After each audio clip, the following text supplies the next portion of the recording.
सुब्हानल्लाहि व बिहम्दिही सुब्हानल्लाहिल अज़ीम व बिहम्दिही अस्तगफिरुल्लाह सल्लल्लाहु अला सय्यिदिना मुहम्मद सल्लल्लाहु अलैहि वसल्लम अल्लाहुम्मा सल्लि अला सय्यिदिना मुहम्मद या रब्बी सल्लि अलैहि वसल्लिम। ईद खुदा के प्यारों की है, यानी रोज़ेदारों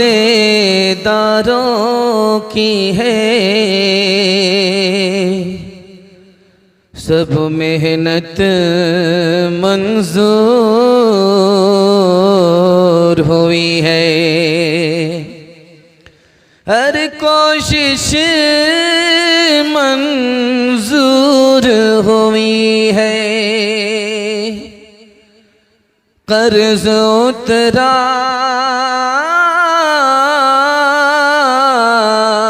बंदों के सर से, दाद मिली अल्लाह के घर से। लेके सब रहमतें, लेके सब बरकतें, माह रमज़ान गया अलविदा अलविदा अलविदा अलविदा। हम गुनहगार हैं, हम खताकार हैं, हमको मंजूर है हम सज़ावार हैं। हमको मंजूर है हम सज़ावार हैं, हमको मंजूर है हम सज़ावार हैं। हमको मंजूर है हम सज़ावार हैं। तेरी ताज़ीम हमसे नहीं हो सकी और तू चल दिया अलविदा अलविदा अलविदा अलविदा। जैसे रखने थे रोज़े नहीं रख सके, हम इबादत की लज़्ज़त नहीं चख सके। हम इबादत की लज़्ज़त नहीं चख सके, हम इबादत की लज़्ज़त नहीं चख सके। मौका अल्लाह ने जो दिया था हमें, हमने वो खो दिया अलविदा अलविदा अलविदा अलविदा। माह रमज़ान गया अलविदा अलविदा। मुट्ठी भर लोग बड़े हौसले के साथ मस्जिद के दामन में बैठे हैं। मैं दुआ करता हूं अल्लाह इस मस्जिद से आपको आबाद रखे और आपसे अल्लाह इस मस्जिद को मुबारकबाद रखे। थोड़ी देर सुनने के लिए तैयार, जोश के साथ हाथ उठाइए इंशाअल्लाह। रमजान के बाद टोपी जेब में, कुरान ताक पर हाथ उठाइए इंशाअल्लाह।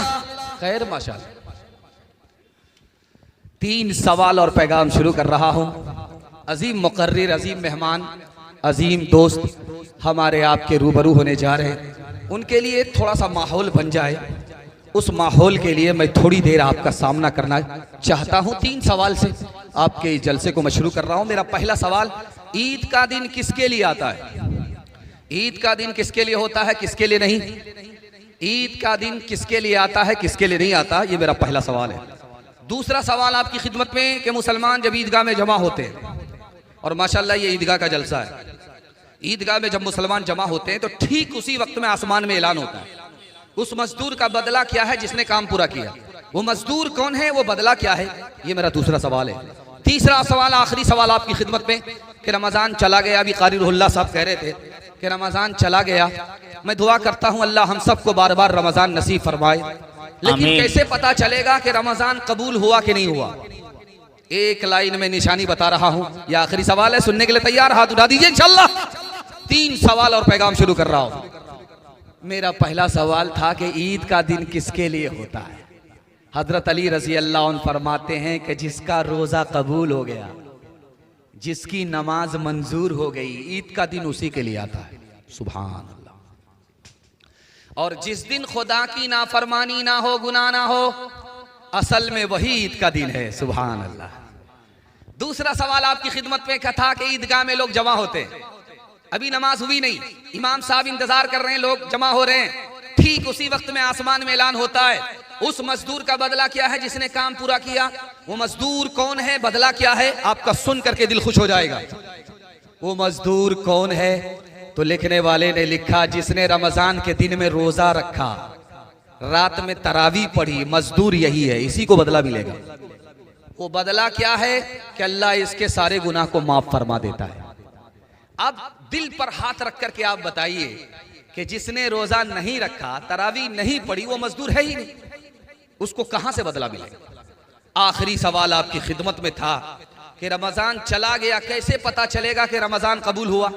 तो उसकी एक निशानी लिखी, रमजान आया सुधर गया, रमजान गया बिगड़ा नहीं, सुधरा हुआ, तो ये निशानी है कि इसका रमजान कबूल हो गया। रमजान आया 100 चूहा खा के बिल्ली हज को चली, सुधर गया। और जैसे ही रमजान गया, जहां था वहीं पहुंच गया, बिगड़ गया, पटरी छोड़ दिया, लाइन से बेलाइन हो गया, गारंटी नहीं है कि रमजान कबूल हुआ। एक आदमी पाबंदी से सहरी खाता था रमजान में, लेकिन रोजा नहीं रखता था। उसकी माँ ने कहा, बेटा क्या जुल्म है, तुम्हारा पेट है कि इंडिया गेट है, बराबर भरते हो लेकिन रोजा नहीं रखते, क्या जुल्म है। तो खफा होकर के कहता है, अम्मा आप क्या चाहती हो, मैं बिल्कुल काफिर ही हो जाऊं। अगर फर्ज नहीं अदा हो रहा तो कम से कम सुन्नत तो अदा कर लेने दो। सबको उदास करके सबको उदास करके रमजान जा चुका है। सब पे लौटा के अपना सब पे लौटा के अपना फैजान जा चुका है। आया था घर हमारे किस्मत हमारी बन के, आया था घर हमारे किस्मत हमारी बन के, भेजा था जो खुदा ने भेजा था जो खुदा ने, वो मेहमान जा चुका है।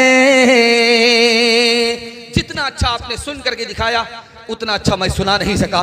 मैं दुआ करता हूं अल्लाह की बारगाह में, अल्लाह दीन दुनिया दोनों की भलाई से आपको कबूल फरमाए। सीरत के हवाले से सुनने के लिए तैयार? हाथ उठाइए। जवानी में शादी करेंगे, बुढ़ापे में हज करेंगे, हाथ उठा दीजिए। जलसा खत्म होने दीजिए, मुलाकात करेंगे। कि आप लोग पिंडाल में हैं कि ससुराल में? 3 सवालों के बाद मेरा पहला बिस्मिल्लाह शुरू हो रहा है सीरत के हवाले से। 2-3 मिनट का नमूना आपकी खिदमत में रखता हूं और दुआ करता हूं अल्लाह हम सबको अपने नबी के रोजे की बार बार जियारत नसीब फरमाए। पागल खाने में 2 पागल कुर्सी लगा करके बैठे हुए थे। 2 पागल, एक नहीं डबल, दोनों कुर्सी लगा करके बैठे हुए थे। तो एक पागल बोला, मौलाना हम पागल नहीं है, ये लोग जबरदस्ती पागल खाने में ले आए। मैं तो घर में सिर्फ इतना बोलता था कि मैं अल्लाह का नबी। मौलाना को झटका लगा कि ये मामूली पागल नहीं है, बहुत भारी पागल। दूसरा पागल जो कुर्सी लगा करके बैठा हुआ था वो बोला ना कि मौलाना इसकी बात में मत आइएगा, ये झूठ बोल रहा है, मैं अल्लाह हूं, मैंने इसको नबी बनाया है। समझ में आया कि एक नहीं है, डबल है। जो हाल ऐन का वही हाल गैन का, सिर्फ नुक्ते का फर्क है। पादरी बोला मौलवी से कि तुम्हारे नबी आसमान को चीर करके अंदर गए, मेराज पर गए, खुदा के पास गए, आसमान के अंदर से गए, जब आसमान में दरवाजा नहीं तो दाखिल कैसे हुए? कितना खतरनाक सवाल है। जब आसमान में दरवाजा है नहीं तो नबी कैसे गए? आसमान के अंदर गए, आसमान से आसमान पर गए, जब आसमान खत्म हो गया तो अर्श पर गए, खुदा के पास गए। जब आसमान में दरवाजा नहीं तो कैसे गए? दुआ करता हूं अल्लाह हर घर में किसी आलिम को पैदा फरमाए, हर घर में किसी होनहार आलिम को पैदा फरमाए।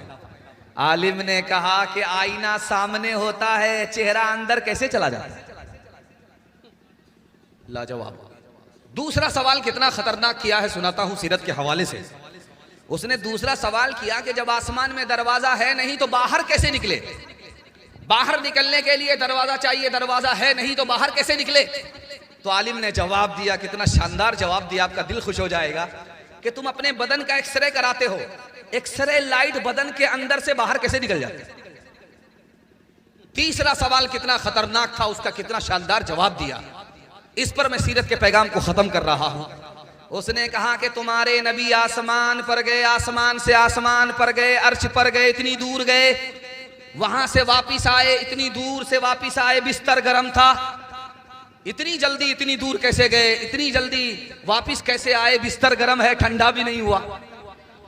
तो आलिम ने जवाब दिया कि तुम्हारे थर्मस में चाय घंटों कैसे गर्म रहती है, उसको मानते हो, इसको नहीं मानते। बारसोई में एक आदमी दरभंगा का आकर के बोला मैं नबी हूं। बारसोई का आदमी समझदार कारी रूहुल्लाह बोले कि ये मक्कार है, ये भूखा है, पेट पूजा के लिए मक्कारी कर रहा है और कह रहा कि मैं नबी हूं। बावर्ची खाने में इसको ले जाओ, खूब खाना खिलाओ, अभी पता चल जाएगा कि दूध का दूध, पानी का पानी क्या है, यह असली है कि जाली है। खूब खाना जब खिलाया गया, उसके बाद कारी रूहुल्लाह साहब ने कहा कि तुम अगर नबी हो तो तुम्हारे ऊपर आसमान से पैगाम आया है? कहाँ? अभी आया है। फरिश्ता अभी दे करके गया है कि बावर्ची खाने ही में रहो, बावर्ची खाने से बाहर मत निकलो।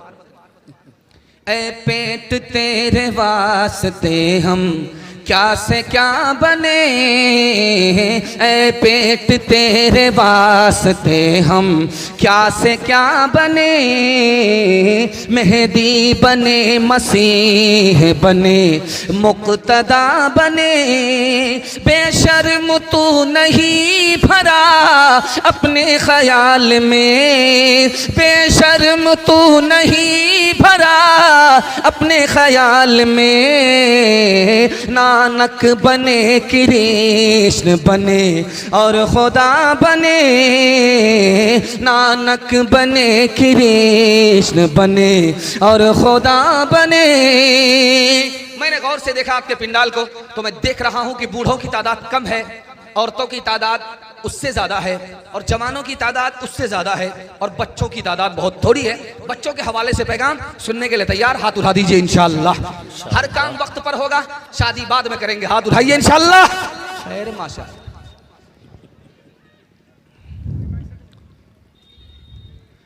बाप खड़ा खड़ा पेशाब कर रहा था रास्ते पर। बेटा बोला अब्बा क्या कर रहे हो? कहा ये तरक्की है, तरक्की है। खड़ा खड़ा पेशाब कर रहा है, ये तरक्की है, मुझसे बढ़ करके तरक्की दिखाओ, करके दिखाओ। बेटा बांस लगा करके छत पर चढ़ गया, वहां से पेशाब कर रहा। बाप बोला कि ये क्या है, ये बदतमीजी का? ये बदतमीजी नहीं है, आपसे बढ़ करके मैंने तरक्की हासिल की। मौलाना महमूद बदरी साहब दामत बरकातुहुम, दुआ कीजिए पूरी मिल्लत पर उनका साया अल्लाह तादेर कायम फरमाए, आमीन। वो कहते हैं कि बेंगलोर में एक स्कूल है, उसका नाम है मिशन स्कूल। मिशन स्कूल में मुसलमान बच्चे भी पढ़ते हैं, गैर मुस्लिम के बच्चे भी पढ़ते हैं, सब बच्चे पढ़ते हैं उसमें स्कूल में। तो मुसलमान बच्चे एक जगह बैठे हुए, एक बच्चा बोला, कितना प्यारा जुमला बोला, आपका दिल खुश हो जाएगा।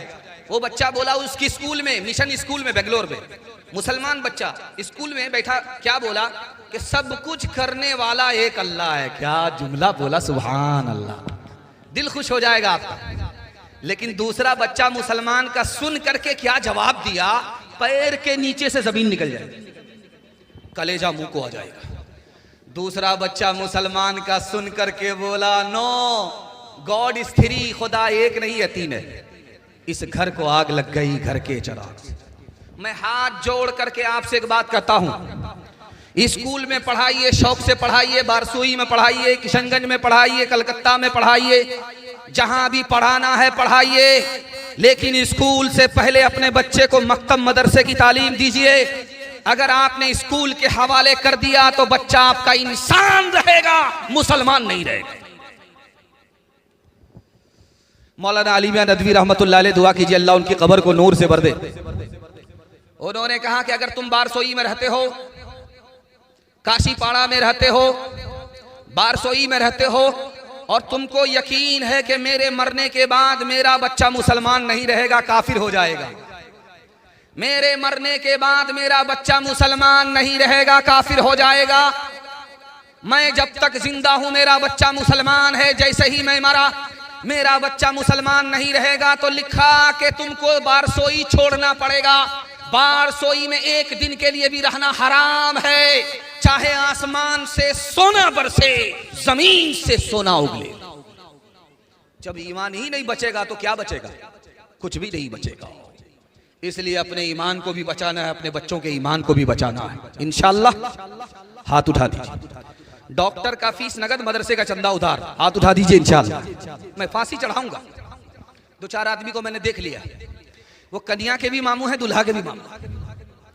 ये बगल में बारसोई रेलवे स्टेशन है। बाप अपने बेटे को लेकर के गया रेलवे स्टेशन। बेटा जा रहा है बैरिस्टर बनने के लिए लंदन। तो बाप जब छोड़ने के लिए गया रेलवे स्टेशन में, तो बच्चा बाप को तसल्ली देता है, अब्बा घबराओ नहीं, जब मैं लंदन से बैरिस्टर बन करके आऊंगा तो नोट की गद्दी पर सुलाऊंगा। बाप बड़ा खुश हुआ। जब 6 साल के बाद वहां से वापिस आ रहा तो बाप को खबर किया, अब्बा मैं बैरिस्टर बन करके लंदन से आ रहा हूं, बारसोई आ रहा हूं। फूल माला लेकर के बाप रेलवे स्टेशन पर गया है। बेटा जैसे ही उतरा तो बाप से ही पूछता, तुम कौन हो? मैंने तुमको पहचाना नहीं। बाप बूढ़ा जरूर था मगर बहुत सियाना था। बोला, अरे हमको नहीं पहचाना, तुम्हारी जो खाला है वो मेरी साली है, तुम्हारा जो मामू है वो मेरा साला है। सारी खुदाई एक तरफ, जोरू का भाई एक तरफ। इल्म बे इल्म इंसान को इंसान बना देता है। इल्म इंसान को इंसान बना देता है। इल्म बेमाया को सुल्तान बना देता है। इल्म बेमाया को, इल्म अल्लाह जिसे दे उसे तौफीक भी दे। इल्म अल्लाह जिसे दे उसे तौफीक भी दे, वरना ये वो है कि शैतान बना देता है। वरना ये वो है कि छोटे छोटे बच्चों के हवाले से मैं दुआ करता हूँ, अल्लाह आपके बच्चों को इल्म से, हुनर से माला माल फरमाकर इंसान भी बनाए, मुसलमान भी बनाए। चौथा पैगाम आपकी खिदमत पर रखने के लिए जा रहा हूँ। हाथ उठाइए, वादा कीजिए, बेदारी का सबूत दीजिए। बेटी में देंगे, बेटा में लेंगे। हाथ उठा दीजिए इंशाअल्लाह। खैर माशा। चचा मैं आपको कुछ नहीं कहूँगा, जैसे मेरे चचा हैं वैसे आप हैं। मैं आपको कुछ नहीं कहूँगा, लेकिन मैंने आपकी बेदारी को टटोल लिया कि आप हैं कहाँ। चौथा पैगाम आपकी खिदमत पे हलाल और हराम के हवाले से रखता हूँ। अभी गैस सिलेंडर मिल नहीं रहा है। मिलता है तो बहुत पैसे से मिलता है। पहले बड़ा आसान काम था औरतों के लिए, झट से ऑन किया, झट से ऑफ किया, खाना बन गया। 1 घंटे का खाना आधा घंटे में बन गया। उसके बाद मोबाइल लेकर के तकिया पर सर है, फ्री है। बहुत आसान काम था। अभी औरतों का इतना बुरा हाल है कि आधा घंटा का खाना 2.5 घंटे में पक रहा है। लकड़ी में पकाना पड़ता। पसीना जब छूटता है, जब आंख से नाक से धुआं निकलता है, अल्लाहु अकबर, वो गुस्सा रात में शौहर के ऊपर उतारती। सिलेंडर का मामला हो गया है, अभी गैस मिल नहीं रही है। एक आदमी बोला, परेशान होकर के अपनी बीवी से कहा कि तुम परेशान मत हो, 1 महीने की लकड़ी अभी काट करके जंगल से ला करके देता। गया जंगल से लकड़ी काटने के लिए तो बहुत बड़ा गट्ठर तैयार कर लिया। सर पर जब लेकर के निकला तो बहुत भारी लगा। इतना भारी लगा कि बस्ती पहुंचने में उसको 1 घंटा लग गया। तो खफा होकर के खिसिया करके गट्ठर को फेंका जमीन पर और कहता है, मलकुल मौत तू कहां है, जल्दी से आ और इस मुसीबत से हमको नजात दे। बगल का एक आदमी सुन रहा था, सामने आकर के बोला, अस्सलाम वालेकुम। बोला, आप कौन है? कहा, मलकुल मौत। कहा, आपको किसने बुलाया? कहा, तुम्ही ने तो बुलाया है पुकार करके। कहा कि देखिए मलकुल मौत साहब, हम अपनी जिंदगी को खात्मे के लिए आपको नहीं बुलाए। ये लकड़ी का गट्ठर, इसको उठा दीजिए, सर पर लेकर के हमको जल्दी से जाना है, अभी घर में खाना पा नहीं पका।